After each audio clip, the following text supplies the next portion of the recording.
plank is one of the most well-known fundamental fitness foundations there is in the world today.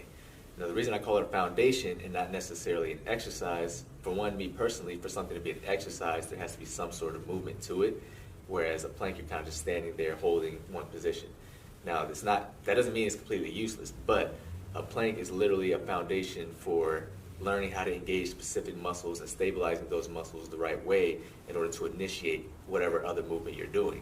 So when you're stabilizing your shoulders the right way, you're ready to do any kind of shoulder activity.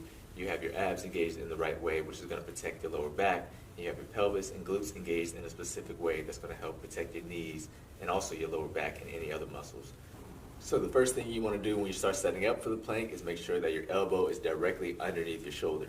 You don't want it too wide out to the side. You don't want it too underneath you. You also don't want it too far in front of you. You want to make sure that you're not putting any kind of negative strain on the shoulder joint, but you're nice and lined up so that you're getting that support from the elbow.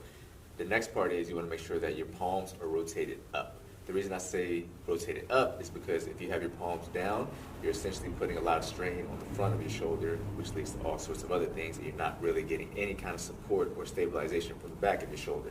So when you naturally turn your palms up, the back of your shoulder engaged, and it helps with that stabilization. The next part of a plank is when you straighten your legs, you want to make sure that your butt isn't higher than your shoulders, and you also want to make sure that it's not sinking down. You don't want to put in too much strain on your lower back.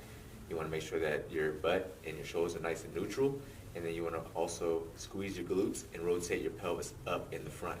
What this does is it deactivates your lower back and forces you to engage your abs to help you maintain that position. The next part is optional. Some people do it, some people don't, but it just depends on what you're trying to do.